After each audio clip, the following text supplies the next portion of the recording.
별다른 관계 없으시면 제가 말씀 전하도록 하겠습니다. 여러분들 혹시라도 여러분들 주보 집에 가져가세요. 그래서 여기 보면 제가 말씀 이렇게 정리해 놓은 거 있으니까 여러분들 이 말씀 가지고 한 주간도 묵상하시고 잊을 때만 하면 계속 묵상하시고 그랬으면 좋겠습니다. 말씀 전하도록 하겠습니다. 제가 어렸을 때 저희 외가댁에 좀 독특한 구조물들이 있었어요. 그런데 그 중에 하나가 바닥에 어항을 놓으신 거예요. 저희 외할아버지가 손재주가 굉장히 좋으시거든요. 그래서 별로 크지도 않은 집인데 구석탱이에다가 비닐로 막 여러 겹을 쌓아놓고 거기다가 이쁜 돌들을 이렇게 다 테두리로 해놓고 하여튼간에 아주 이쁜 것들을 다 해놓고서는 개방형 어항을 만들어 놓으셨어요. 개방형 어항을. 그래가지고 거기다가 금붕어도 갖다 놓고 비단잉어도 갖다 놓고 하여튼간에 희한한 이름 모를 물고기들도 다 갖다 놓고서는 거기다가 막 키우시는 거예요. 그런데 종종 위험한 일이 발생을 하더라는 거예요. 그게 뭐냐 하면 이 안에 있는 물고기들이요, 거기에만 가만히 있는 게 아니고 밖으로 튀어나오는 거예요. 그러니까 튀어나오면 아무도 만지려고 하지를 않는다는 거예요. 그 가정 가운데. 그럼 누가 만져야 돼요? 할아버지만 만질 수 있는 거예요. 그래가지고 할아버지가 그걸 다 해가지고 정성스럽게 다시 집어넣는데, 가장 큰 문제는 뭐냐면 그 집에 다 비워놓으면 아무도 없잖아요. 아무도 없으면 이 물고기가 어떻게 해요? 밖으로 튀어나오는데 건져 넣을 사람이 없는 거예요. 그러면 갔다 오면 얘가 죽어가지고, 그러니까 오래쯤 한 며칠간 비어있으면 어떻게 해요? 그 냄새도 나고 그랬다라는 거죠. 그래가지고 어쩔 수 없이 또 비닐이 찢어지면 어떻게 돼요? 홍수가 나요. 홍수가. 그러니까 여러 가지로 번거로우니까 또 키우는 맛은 있는데 그런 것 때문에 그거를 없애버리셨다고 하더라고요. 자, 여러분, 제가 왜 이 이야기를 하냐면, 여러분, 물고기는 왜 그곳을 뛰쳐나올까요? 물고기는 왜 그곳을 뛰쳐나올까요? 아무리 생각해도 죽기 위해 뛰쳐나오지는 않을 것 같아요. 그죠? 그 물고기는 어쩌면 자유를 위해서 좁은 곳이 아니라 더 넓은 곳에서 편하게 살고자 아마 뛰쳐나올 수도 있을 거라는 거예요. 그런데 안타깝게도 물고기가 물을 벗어나니 자유가 있는 것이 아니라 뭐가 찾아와요? 죽음이 찾아오더라는 거예요. 물고기를 자유롭게 하기 위해서 만약 여러분들이 들풀에다가 풀어놓는다면 몇 분간은 자유로울 수는 있겠지만, 그러나 잠시의 자유 이후에는 죽음을 맞이할 수밖에 없다라는 겁니다. 그렇기 때문에 여러분, 우리의 자유도 마찬가지예요. 우리의 자유가 내가 이 사람만 없으면 난 자유할 거야, 내가 여기만 빠져나가면 자유로울 거야, 내가 이 집만 내려오면 자유로울 거야. 여러분, 그러한 끊어내는 자유에서 우리가 벗어나야 되는 거예요. 끊어내는 자유가 아니라 지금 나에게 주시는 그 시간 안에서의 자유함을 누려야 된다, 그 말이라는 거예요. 오늘 그것을 우리들이 생각해 봤으면 좋겠어요. 지금 나의 삶의 자리 가운데서 내가 누릴 수 있는 자유의 자리, 그것 가운데 우리 기본기 두 가지를 좀 우리들이 살펴보았으면 좋겠다는 겁니다. 먼저 여러분들 갈라디아서 말씀을 여러분들이 이해하고 계실 텐데, 갈라디아서는 우리는 보통 작은 로마서라고 얘기를 해요. 굉장히 탄탄한 복음으로 채워진 말씀이 갈라디아서입니다. 여러분, 로마서가 말하듯이 우리의 구원이 우리의 행위가 아니라 오직 믿음으로만 가능하다라는 것, 그죠? 로마서는 그걸 얘기하는데, 오직 예수 그리스도만이 우리에게 구원을 주실 수 있는 복음으로 가득한 서신서가 바로 갈라디아서예요. 바울이 아마 이 갈라디아 교회를 세우면서 교인들에게 철저하게 복음 교육을 시켰던 것 같아요. 다른 것 외에, 예수 그리스도 외에는 다른 방법으로는 구원을 얻을 수 없다. 십자가만이 구원이고 예수 그리스도만이 구원이다. 이것을 분명하게 가르쳤던 것 같아요. 그런데 나중에 본토의 유대 땅에서 올라온 지도자들이 전혀 다른 이야기를 하는 겁니다. 너희들이 아무리 예수님을 믿어도 할례를 받지 않으면 구원받지 못해. 너희들이 예수님을 잘 믿는 것 같아도 이 율법과 이 절기를, 모든 것을 지키지 않으면 너희들이 구원받지 못해 라고 하는 그런 가르침을 줬을 때, 놀랍게도 갈라디아 사람들이 이 말씀을 그대로 받아들였다라는 거예요. 그냥 넘어가 버리는 거예요, 다. 그래서 바울답지 않게 이 갈라디아 교회를요, 신랄하게 비판하고 있는 말씀이 오늘 말씀이에요. 오늘 말씀. 여러분 한번 생각해 보세요. 여러분들의 자녀들에게 아주 중요한 가치를 가르쳤었어. 인생에 정말 지켜야 될 그런 가치들을 가르쳐 줬단 말이에요. 이런 거예요. 인사 잘해라. 저기 동탄의 시온교회에 하근수 목사님이 항상 하시는 말씀이 뭔지 아세요? 인사만 잘해도 먹고 산다. 한번 앞뒤 좌우의 사람이 인사하겠습니다. 만나서 반갑습니다. 인사할까요? 시작. 만나서 반갑습니다. 인사만 잘해도 복 받는다. 인사 잘해라. 감사 꼭 해라. 친구들과 화목하게 지내라. 형제들끼리 싸우지 말고 서로 나누고 서로 양보하고 지내라. 이렇게 가르쳤는데 학교에서 선생님이 이렇게 가르치는 거예요. 야, 인사 뭐하러 해? 인사는 하는 게 아니라 받는 거야. 감사할 필요 없어. 네가 다 수고해서 얻는 건데 뭘 감사해. 친구들이랑 나누지도 마. 이 세상이 경쟁 사회인데 무슨 나누고 할 게 뭐 있어. 나 혼자 살기도 바빠 죽겠는데. 형제들과 뭘 화목하게 지내냐. 밀리지 마. 소리 지를 거 있으면 지르고 싸울 거 있으면 싸워. 이렇게 가르친다면 여러분들 어떻게 하시겠어요? 선생님이 이렇게 가르치면 여러분들 어떻게 하시겠어요? 요즘 같으면 당장 뛰쳐나가서 어떻게 날 그렇게 가르칠 거예요? 막 항의를 했을 거예요. 그죠? 여러분, 부모로서 본인이 분명히 가르쳐야 될 것들을 분명한 가치를 세워줬는데 다른 곳에서 자꾸 이상한 소리를 해가지고 그것을 가르쳐주면 부모 입장에서 얼마나 마음이 아프겠냐라는 거예요. 여러분, 그래서 바울이요, 오늘 1장 6절에서 이렇게 기록을 하고 있어요. 1장 6절 말씀 보여주세요. 그리스도의 은혜로 너희를 부르신 이를 이같이 속히 떠나 다른 복음을 따르는 것을 내가 이상하게 여겼다. 이상하게 여겼다라는 거예요. 바울도 지금 이상하게 여긴다라고 말을 하면서 굉장히 신랄하게 지금 비판을 하고 있는 겁니다. 여러분, 보통 바울 서신서들이요, 대부분이 다 어떤 내용들인지 아세요? 특별히 에베소서 같은 경우에는 굉장히 격려해요. 굉장히 위로하고 기도해주고 막 축복이 넘치는 말씀들이 대부분이거든요. 그런데 이 갈라디아서는 처음부터 굉장히 강경한 말투로 그건 아니라고 얘기를 하는 거예요. 그건 아니다라는 거예요. 여러분, 원래 복음은 그런 거예요. 복음은요, 아닌 건 아닌 거예요. 복음은 아닌 건 아닌 거예요. 잘못된 건 잘못된 거예요. 그래서 복음은 굉장히 선명해요. 복음은 분명합니다. 애매모호함이 없어요. 복음은 적당한 거 없습니다. 복음은 그래서 잘못된 것이 섞이면 그때부터 더 이상 그건 복음이 아니에요. 복음이 아니에요.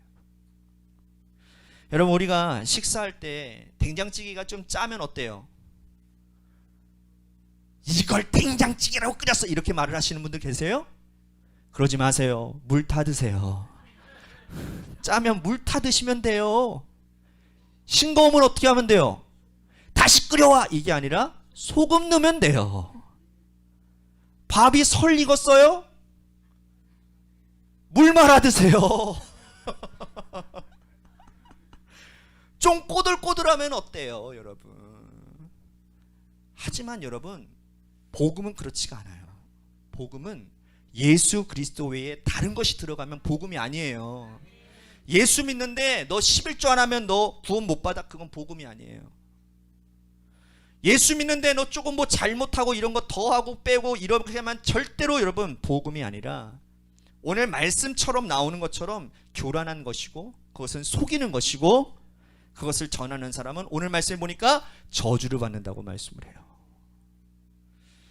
여러분, 갈라디아 교회는요, 복음을 의리해서 자유함을 얻은 사람들인데 다시 멍에를 메고 종의 자리로 돌아가고 있다는 거예요. 그걸 안타깝게 여기고 바울이 지금 그렇게 오늘 목청을 높여서 말씀 전하고 있는 겁니다. 저는 오늘 여러분들에게 이 말씀을 전하면서 복음으로 하나님의 자녀가 되어서 자유한 삶을 사시는 여러분들 되시기를 축복합니다.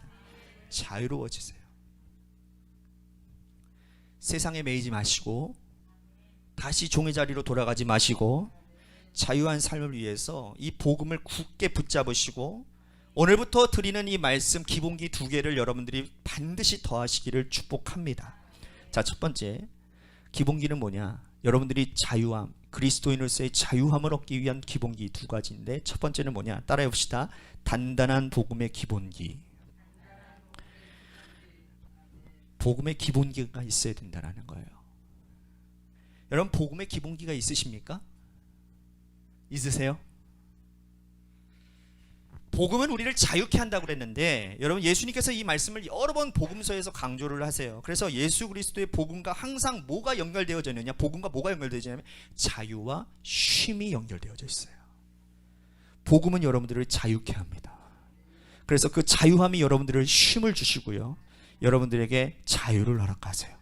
대표적인 말씀 제가 2가지를 말씀을 읽어볼게요. 첫 번째는 마태복음 11장 말씀, 여러분들이 잘 아시는 말씀이에요. 이렇게 말씀을 하세요. 28절, 수고하고 무거운 짐짐자들아 다 내게로 오라. 내가 너희를 쉬게 하리라. 나는 마음이 온유하고 겸손하니 나의 멍에를 메고 내게 배우라.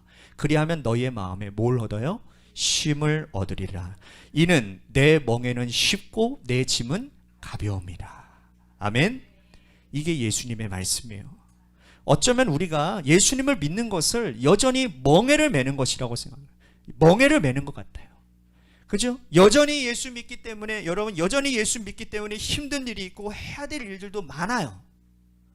그러나 분명한 것은 뭐냐면, 예수님이 주시는 그 단단한 기본기를, 여러분들, 그 단단한 그 멍에는 우리를 오히려 더 자유롭게 한다라는 거예요. 우리에게 쉼을 준다라는 거예요. 자, 두 번째 요한복음 말씀인데, 요한복음 8장 31절에서 32절 말씀, 예수님께서 이렇게 말씀을 하십니다. 31절 보세요.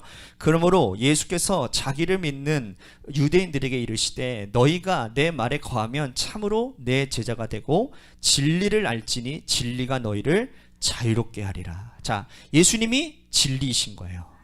예수님의 말씀이 진리예요. 내가 곧 진리요 생명이니, 이렇게 말씀하셨기 때문에 우리는 그 진리 안에 들어갈 때 진정한 자유를 누릴 수 있게 됩니다. 그래서 이 갈라디아서는 아주 복음이 명확하게 제시되어져 있어요. 예수 그리스도 외에는 구원함이 없는 거죠. 우리의 행위와 우리의 능력과 우리의 공로로 되는 것이 아니라 오직 예수 그리스도를 믿는 그 복음 안에서, 그 진리 안에서 우리가 멍에를 맬 때 참된 구원을 얻게 된다라고 말을 하고 있어요. 그래서 여기에는 애매모호함이 없어요. 적당한 게 없다고요. 근데 복음을 애매모호하게 붙잡고 있으면, 적당하게 믿고 있으면, 그리고 특별히 잘못된 복음을 믿고 있으면 우리는 뭘 그러냐? 자유함이 없고요, 그것이 멍해가 되는 거예요. 짐이 되는 거예요. 오늘 이 예배가 짐인 분들이 있을 수도 있어요. 왜요? 다른 복음에 붙들렸기 때문이에요. 참된 복음 안에 있으면 이 예배는 우리에게 기쁨이 돼요. 은혜가 돼요. 근데 다른 복음에 붙들려 있으면 이 자리에 앉아 있는 것 자체가 힘들어요. 그런데도 그 힘든 영혼 하나님이 붙드시면 회복하시고 역사가 일어날 줄로 믿습니다. 네, 그렇게 될 줄로 믿습니다. 앞뒤 좌우의 사람들과 이렇게 인사하세요. 힘내세요. 인사하겠습니다. 시작. 힘내세요. 힘내세요. 네, 힘내세요. 자, 그래서 7절은 이렇게 말을 해요. 7절 보여주세요. 다른 복음은 없나니 다만 어떤 사람들이 너희를 교란하여 그리스도의 복음을 어떻게 하려 함이라? 변하게 하려 함이라. 그러니까 바울이 가르친 그 복음 외에 다른 것은 없다라고 말을 합니다. 여러분, 그래서 누군가가 여러분들에게 찾아와 가지고 자꾸 속이고, 지금 그거 믿는 거 아니야, 성경을 봐, 그러면서 이렇게 여러분들 뭐 성경 공부할까? 이런 분들이 있으면 여러분들 단호하게 잘라내셔야 돼요. 여러분, 거기에 넘어가시는 분들은 분명한 복음을 모르기 때문인 거예요. 복음을 모르기 때문이에요. 여러분, 우리는 이미 알고 있어요. 예수 그리스도만이 길이요 생명이십니다. 근데 자꾸 다른 데에 애매모호하게 넘어간다는 거예요. 여러분, 그러지 마시고 다시 명확한 분명한 선명한 복음을 붙잡으시기를 바랍니다. 그래서 바울은요 어디까지 나가느냐 하면 하늘에서 온 천사라도 다른 복음 전하면 저주를 받을지다. 여러분, 천사도 저주할 수 있으면 유대에서 온 거짓 선생들은 당연히 저주할 수 있게 되는 거죠. 그만큼 이 복음에 대해서 강력한 메시지를 전하고 있다는 겁니다. 갈라디아 사람들은 결국 이 왜곡된 복음으로 말미암아 자유함이 없는 얽매 있는 삶을 돌아가게 됩니다. 자, 우리 이스라엘 백성들을 잠깐 다시 한번 생각해 볼까요? 그들은 하나님을 믿고 있었지만 잘못 믿었기 때문에 자유함이 없었어요. 이런 일이 생깁니다. 여러분, 잘못 믿으면 다시 말씀드립니다. 자유함이 없어요. 왜냐하면 잘못된 신앙이 그들이 하나님을 바라보지 않게 하고 잘못된 것을 바라보게 하기 때문이라는 거예요. 그들은 늘 하는 얘기가 뭔지 아세요? 바리새인들이 늘 하는 얘기가 뭔지 아세요? 누가 먼저 앉을 것이냐. 예수님의 제자들도 처음에 누가 예수님 오른편에 왼편에 앉을 것이냐 그 싸움했어요. 누가 먼저 왔느냐, 누가 어느 자리에 앉아야 되느냐, 누가 더 중요한 사람이냐. 여러분, 이런 얘기가 지배하고 있으면 그 교회는 이미 복음에서 변질되어진 교회라고 할 수 있어요. 여러분, 우리 관악교회 평생 예수 그리스도 안에 뿌리를 내린 복음의 교회가 되기를 간절히 소망합니다. 그래서 바리새인들이 모이면 항상 그런 얘기인 거예요.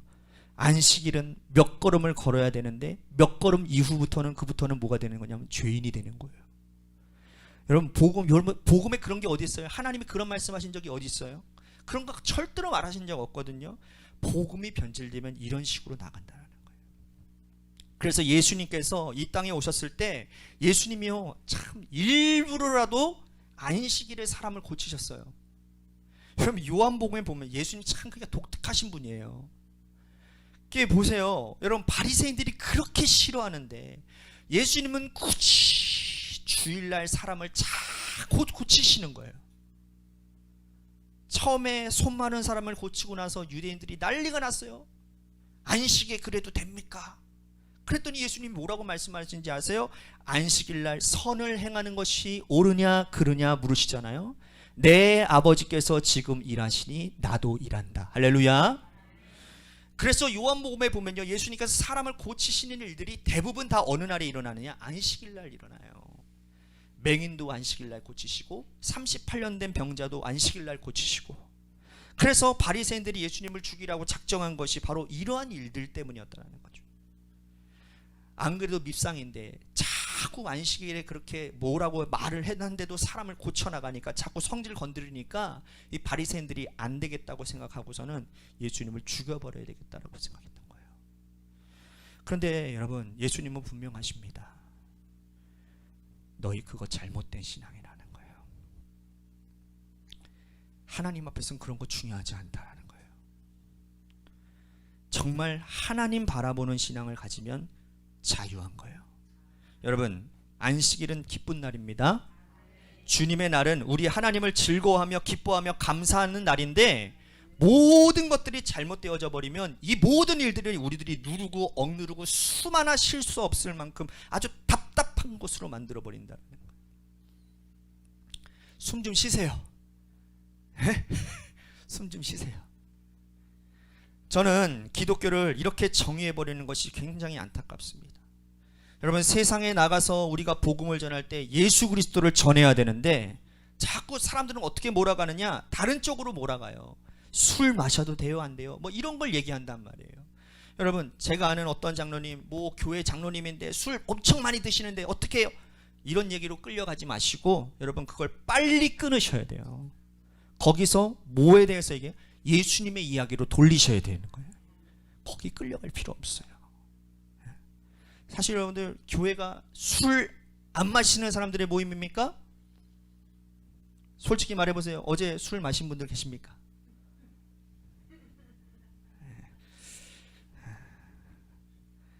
여기가 여러분 술 안 마시는 사람들의 모임은 아니에요. 우리는 예수 믿는 사람들의 모임이에요. 그렇다고 해가지고 이 말씀으로 술의 자유함을 가지셔서 술에 빠져나오시지 못하시는 분들은 안 계시겠죠. 술 마시는 자유를 가지라는 게 아니라 술 마시는 행위에서 자유로워지라는 거예요. 제가 전에도 한번 말씀드렸는데 여러분 호주에 가면요 많은 양떼를 키우니까 이 양떼를 돌보는 것이 쉽지 않아 가지고 철조망을 크게 친다라는 거예요. 근데 어떤 목장은 철조망 없이 양떼를 쉽게 돌본다라는 거예요. 어떤 목장이냐 봤더니 우물을 두는 목장이라는 거예요. 우물을 두면요 양들이 알아서 그 우물로 모여든다라는 거예요. 여러분 교회는요 여러분들을 가두는 철조망이 아니라 예수 그리스도의 우물이 있는 곳입니다. 우리가 이 우물 때문에 모이는 것이지 어떤 법규를 지키거나 이것 때문에 모이는 것이 아니라는 거예요. 그래서 우리가 정말로 붙잡아야 할 분도 예수 그리스도, 우리가 전해야 될 분도 예수 그리스도. 그래서 여러분 복음 안에서 진정한 자유를 누리고 싶다면 적당한 복음 따라다니지 마세요. 확실하게 복음 위에 서세요. 확실하게. 근데 여러분 적당하게 복음을 따라가면, 대충 복음을 믿으면 그리스도인의 자유함을 얻을 수가 없어요. 왜냐하면 잘못된 복음이기 때문에. 그래서 우리가 기복리가 단단해야 돼요. 기복리가 단단해야 돼요. 제가 들은 이야기 좀 하나 해드릴게요. 선배 목사님이 큰 교회 목사님이세요. 이 골프 선수인 최경주 장로님이랑 굉장히 가까우신 분인데, 근데 이제 두 분이 이제 교제를 하다가 이런 얘기를 하셨다라는 거예요. 최경주 장로님이 목사님, 저는요 벙커에 들어가면 그렇게 자유로울 수가 없어요. 그러는 거예요. 벙커 아세요? 예, 군인들 벙커가 아니라 골프를 치시는 분들은 다 아실 거예요. 이렇게 홈을 파놓고서는 거기에 뭘 넣느냐? 모래를 넣잖아요. 그렇죠? 그냥 한마디로 말해서 함정이에요. 함정. 거기에 들어가면 여기도 골프 치시는 분들이 있는데 잘 치세요? 되도록이면 다 벙커를 어떻게 합니까? 피해 간다는 거예요. 그런데 이 최경주 장로님은요 그 고생하는 벙커를 그냥 일부러라도 거기 들어간다라는 거예요. 일부러라도. 왜 그런가? 왜 그러면서 최경주 장로님이 나는 벙커가 오히려 편하고 또 쉽다라는 거예요. 기분이 좋다라는 거예요. 이분이 전라도 섬 출신이거든요. 그래서 골프 선수가 될 때 그 흔해 빠진 모래밭에서 항상 골프를 연습하신 거예요. 그러니까 모래에서 늘 공을 치는 것을 연습하니까 모래를 만나면 어떤 거예요? 편한 거예요. 그래서 모래는 늘 내가 치던 곳이고, 그러니 이거 뻔한 거예요. 그러니까 남들이 막 긴장하고 들어가는 그 모래밭에 이분은 어떻게 해요? 웃으면서 들어간다라는 거예요. 웃으면서. 심지어 좀 kop수가 어렵다 싶으면 어떻게 하느냐? 벙커 안에 집어넣고 본대요. 벙커 안에. 그 다음에 자기 플레이를 만들어 간다라는 거예요. 여러분, 왜 이 어려운 모래 함정이 이분에게 편한 곳이 되었을까요? 기본기가 단단하기 때문이에요. 기본기가. 그 안에서 많은 연습을 하고 수고를 하니까 거기가 편한 거예요. 여러분 맞습니다. 우리가 복음의 정석을 단단하게 다져야 자유로움을 가질 수가 있는데, 이거 없으면 자유로움만 가지려고 하니까 방종하게 되고 실수하게 되는 거예요. 저도 개인적으로 이 이야기를 보면서 좀 생각해 본 적이 있어요. 우리 목회자들 가운데 좀 남들보다 다른 어떤 것들을 특별하게 아주 중요하게 특별함을 아주 중요하게 여기시는 분들이 있습니다. 그래서 설교도 좀 특별하게 하기를 원하고, 또 목회도 좀 특별하게 하기를 원하고, 또 성경의 해석을 1차원적인 본문을 제시하는 그런 메시지보다는 3차원, 4차원적인 어떤 그런 메시지로 그렇게까지 파고들어서 전혀 알지 못하는 그런 이야기를 가지고 굉장히 그런 것들을 전하고 즐기는 분들이 있단 말이에요. 근데 저는 그게 상당히 위험하다고 저는 생각을 합니다. 왜냐하면 거기서 잘못 한 발짝 내디디면 그게 뭐가 되는 거예요? 이단이 되는 거예요. 그게 이단이 되는 거예요. 이게 굉장히 위험한 거예요. 위험한 거. 제가 신학교 다닐 때에도 저희 이제 감리교 신학대학교는 이렇게 설교대회 같은 거를 했었어요. 설교대회. 여러분 설교대회 자체라는 것이 좀 문제가 있긴 한데, 여러분 우리 학생들이 이제 설교대회를 딱 하고 나서 1등이 되면 어떤 특권을 얻게 되느냐? 그 다음 주에 채플에서 설교할 수 있는 권한을 얻게 돼요. 얼마나 큰 영광이겠습니까? 근데 그 1등 하시고 나서 이제 전도사님 분이 이제 그분의 설교를 제가 잊을 수가 없어요. 명설교가 아니라 너무나도 놀라운 설교였기 때문이에요. 뭐냐면 제가 학교 다닐 때 이 채플의 분위기만 해도 지금 이런 곳이었어요. 조용하고 아무런 반응도 없고 벽이랑 얘기하는 것 같아. 뭔가 이렇게 조용하고 별로 반응 없고. 근데 이 전도사님이 딱 올라와서는 이러는 거예요. 여보세요! 문 좀 열어주세요! 그러는 거예요. 보니까 본문이 무슨 라합의 본문이었던 것 같아요. 정탐꾼들이 와가지고 문을 막 두드리는 막 그런 장면인데 이분은 시종일관 다 이야기하는 거예요. 계속 성경 이야기로 계속 이야기만 하는 거예요. 이야기만. 근데 그거 가지고 또 1등을 한 거예요. 여러분 특별한 설교 제가 못했다고 안 하는 게 아니에요. 여러분 제가 그렇게 이야기합니다. 저 특별한 설교 못하는 거 아니에요. 저 할 수 있어요. 얼마든지 할 수 있는 사람이에요. 그런데 여러분 그런 거예요. 오늘 설교 갈라디아 교회 저도 이렇게 할 수 있어요? 여러분! 설교 여러분 이따위로 신앙생활 할 거예요. 죄송합니다. 죄송합니다.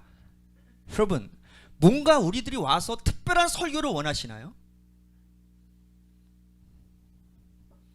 과연 여러분들 은혜 받는 것은 어떤 것이 될까요? 쉽지 않은 거라고 생각해요. 오늘 여러분 특별한 설교를 들으러 오셨어요? 오늘 특별한 목사 만나기를 원하셨어요? 오늘 이곳에서 온 것은 특별한 설교, 어떤 특별한 메시지, 특별한 목사가 아니라 우리는 복음을 듣기 위해서 왔고 예수님을 만나기 위해서 왔고 복음 위에 서기 위해 왔어요. 그렇기 때문에 너무 특별한 거 사모하지 마시고 복음 사모하시기를 축복합니다. 복음. 여러분 특별한 걸 자꾸 사모하다 보면 믿음이 오래가지 못해요. 기본 믿음이 단단해야 돼요. 기본기가 단단하면 여러분들 우리들의 삶에 얼마나 중요한 바탕이 되는지 모릅니다. 아무 쌓는 것 없이 자유함만 누리는 사람들은 잘못된 길로 많이 빠져가요. 다시 한번 여러분들 예수 그리스도의 복음 위에 단단히 서시기를 축복합니다. 자, 두 번째는 단단한 시선의 기본기예요. 다시 한번 따라해봅시다. 시선의 기본기. 우리 10절 말씀이 어떠한 자유함이 우리들에게 필요한지를 보여주는 굉장히 중요한 말씀이 됩니다. 이 말씀은 우리 성경 안에서도 굉장히 중요한 자리에 위치하고 있어요. 그리고 여러분들이 자유함을 갖기 위해서 반드시 가져야 되는 기본기 중에 하나입니다. 그건 바로 하나님을 바라보는 시선을 가져야 되는 거예요. 사람 너무 보지 마시고 사람의 말과 사람의 시선들을 너무 의식하지 마시고 거기에 붙잡혀가지고 옴싹달싹 못하는 답답한 삶 살지 마시고 우리 하나님 바라보시며 자유한 삶을 사셔야 돼요.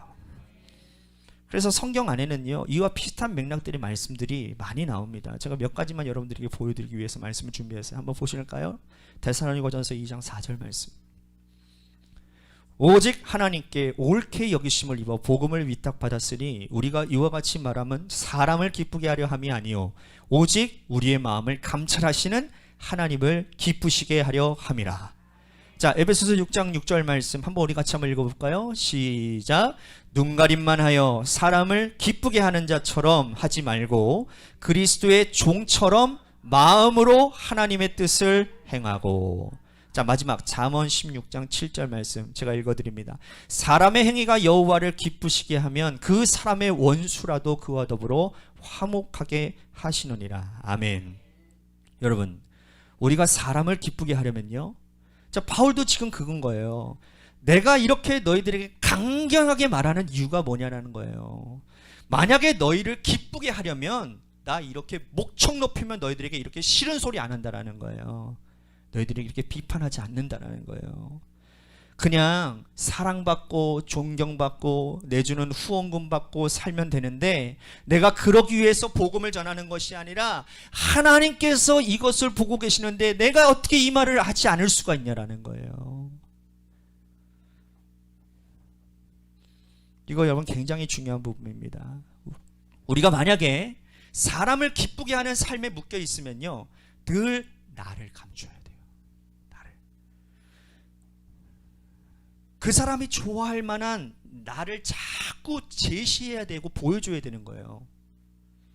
진짜인 나를 자꾸 감추게 됩니다. 그래서 우리 어린 아이들 중에서도요, 부모님께 자기 모습을 감추고 그냥 부모님께 좋은 모습만 보여주는 아이들이 나중에 반드시 어려운 시간을 닥쳐올 때가 있다는 거예요. 왜냐하면 자기의 정체성이 있는데 이걸 자꾸 감추고 살고 가니까 그런 거예요. 그런데 여러분, 하나님 앞에서 그렇지 않아요. 우리는 하나님, 우리 중심을 다 하시는 하나님 앞에서 자유함으로 나아갈 수 있어요. 부족한 모습 있는 그대로 나아갈 수 있어요. 그대로 가서 하나님께 보여드려도 하나님은 나를 사랑하세요. 내 연약한 모습 보이면 하나님 나 외면하시는 것 아닌가? 아니에요. 있는 모습 그대로 나아가셔요. 사람들을 기쁘게 하는 삶은 그렇게 하지 못해요. 여러분, 사람을 기쁘게 하는 삶은 어려운 결정을 못 내립니다. 왜냐하면 사람들 눈치 보기 때문인 거예요. 이 사람은 이걸 좋아하고 저 사람은 저걸 좋아하고 저 무리는 이렇게 하면 싫어할 텐데 저 사람들은 이렇게 하면 좋아할 텐데, 그냥 어려운 결정을 내리지를 못하는 거예요. 남을 기쁘게 하기 위해서 안 해도 되는 일을 해야 되고, 그러니 내 짐이 점점 쌓여가는 거예요. 그리고 나중에는 뭐만 찾아오느냐? 허탈감만 찾아오는 거예요. 중요한 결정을 내리지 못하고 회피하게 되는 거예요. 이거 사람들의 눈치를 보면 이런 삶을 사는 거예요. 자유함이 없는 거예요. 자꾸 얽매여 들어가요. 여러분, 단단한 시선을 가지려면, 우리가 하나님을 향한 단단한 시선을 가지려면 우리의 귀부터가 건강해야 돼요. 귀부터. 여러분, 황현산이라고 하는 분이, 그분이 이제 쓰신 책이 있어요. 밤이 선생이다 라고 하는 책이 있는데 굉장히 재미있는 이야기가 하나 있어서 여러분들에게 소개를 하겠습니다. 참 못된 걸로 여러 마을에 소문이 난 시어머니 한 분이 계셨어요. 시집살이를 했는데 보면 꼭 이야기 가운데 못된 분들이 꼭 시어머니야. 여러분, 여러분들의 시어머니는 그렇지 않습니다. 우리 관악교회 시어머니들은 절대로 그렇지 않습니다. 시어머니인데 어떻게 시어머니가 아멘을 하세요? 며느리가 아멘 해야지. 여러분, 실제로 있었던 일이에요. 이 시어머니가요, 며느리에게 항상 제일 힘든 게 뭐냐면 앞뒤가 맞지 않은 꾸중을 한다라는 거예요. 예? 이렇게 말하면 그래서 저렇게 혼내고, 저렇게 하라고 하면 또 이렇게 혼내고, 그러니까 앞뒤가 맞지 않는 꾸중을 하는 겁니다. 방이 따뜻하면 땔감을 낭비한다라고 뭐라고 하고, 좀 쌀쌀하면 뭐예요? 게으르더라고 말을 하는 거예요. 벼락같이 화를 내가지고 아침에 장에 심부름을 보내놓고는 장 다녀오면 너 날씨 선선할 때 콩밥에서 안 배우고 뭐 했냐라고 하면서 닥달하면서 그렇게 며느리를 막 혼내는 거예요. 이런, 여러분 직장에서도요, 이런 상사 만나면 얼마나 힘든 건지 아시죠? 굉장히 힘들거든요. 정말 시켜놓고 뭐 하면 이거 가지고 뭐라고 하고 뭐가 하는 거예요. 여러분, 근데 이 며느리가요, 시어머니랑 막 맞대결을 할 수도 있고 막 그럴 수도 있는데 그걸 막 견디고 어디에서 푸느냐? 아궁이에서 불을 떼면서 노래를 불렀대요. 노래를 부르는데 이런 노래를 불렀대요. 빨리 죽어라, 빨리 죽어라, 언제 죽냐, 빨리 죽어라, 막 이런 노래를 불렀다라는 거예요, 아궁이에서. 근데 이 노래를 누가 지나가다가 들었는데 그걸 또 시어머니에다가 호자지를 했네. 그래가지고는 그냥 난리가 날 줄 알았는데 참 희한한 시어머니예요. 이 어머니도 못되기는 못되는데, 아유, 나도 그 노래 들었어. 응? 근데 노래로는 무슨 말을 못해. 노래가 그렇다는데 그거 아유 그냥 뭐라 그래, 그냥 지나가야지, 그렇게 얘기하셨더라는 거예요. 또 뭐 넘어갈 줄 아는 지혜가 있는 시어머니신 것 같은데, 여러분 사울이 뭐에 넘어졌는지 기억하십니까? 노래에 넘어졌거든요. 사람들이 사울은 천천히요, 다윗은 만만이다, 그 노래가 들려왔을 때 그것에 사로잡혀 가지고 감당할 수 없어서 결국은 거기에서 무너진 게 사울이거든요. 여러분 마음이 그 노래의 노예가 되어버렸고 그 다음부터는 다윗을 쫓아다니느라 그 인생을 허비하고 말았다라는 거예요. 여러분 그렇습니다. 사람들의 말이 이렇게 무서운 거예요. 여러분들의 귀가 건강하셔야 시선도 건강해질 수 있는 겁니다. 사람들의 시선을 너무 의식하는 사회를 우리들이 살아가고 있어요. 한국 사회가 그렇습니다. 여러분 옷을 입어도 화장을 해도 머리 하나 해도 모두 뭘 의식합니까? 나를 위해서 합니까? 남보라고 하는 거예요. 오늘 현 목사도 머리를 쫙 나 좋으라고 하는 게 아니라 사실 이렇게 안 하면 부시시해가지고 동네 청년인지 목사인지 전혀 알지를 못하더라고요. 여러분 머리를 이렇게 넘기니까요 좋은 점이 있어요. 뭔지 아세요? 잘생기다는 소리를 많이 듣대. 우리 젊은 친구들 머리 이렇게 내리면 별로 안 좋아해요. 올려봐요. 다음 주부터 우리 같이 한번 올려볼까? 이 나이 때는 그냥 이렇게 하는 게 더 좋아요. 뭐예요? 여러분 한국 사회가 그런 거예요. 뭘 해도 남의 시선을 의식한단 말이에요. 여러분 근데 서양 사람들은 그렇지 않더라고요. 서양 사람들은 굉장히 자유로워요. 남 시선 별로 그렇게 관심 없어요. 그냥 자기가 좋으면 하는 거예요. 여러분 그게 자유함 아니겠어요? 그렇다고 해서 다음 주부터 부시시하게 주일날 예배 나오시면 안 됩니다. 하나님 앞에 나올 때는 아주 잘 해서 나와야겠죠. 여러분 보세요. 우리가 하나님을 바라보면 자유할 수 있어요. 사람을 기쁘게 하려고 사는 게 아니에요. 우리는 사람들에게 칭송받고 영광받기 위해서 사는 게 아니에요. 이 삶이 복된 삶이기 때문에 살아갈 뿐입니다. 그래서 바울이 갈라디아서에서 왜 우리에게 자유함이 중요한지를 말해주고 있는 거예요. 여러분들의 시선, 여러분들이 갖고 있는 믿음, 우리가 어떻게 갖느냐에 따라서 자유함이 올 수도 있고 온갖 노예로 온갖 묶여서 힘들고 전전긍긍하는 삶을 살 수도 있다는 것이죠. 오늘 여러분들 자유함을 얻으시기를 축복하겠습니다. 복음으로 인하여 하나님을 바라보는 시선으로 인해서 여러분들이 하나님이 주시는 자유함이 넘쳐나기를 축복하겠습니다.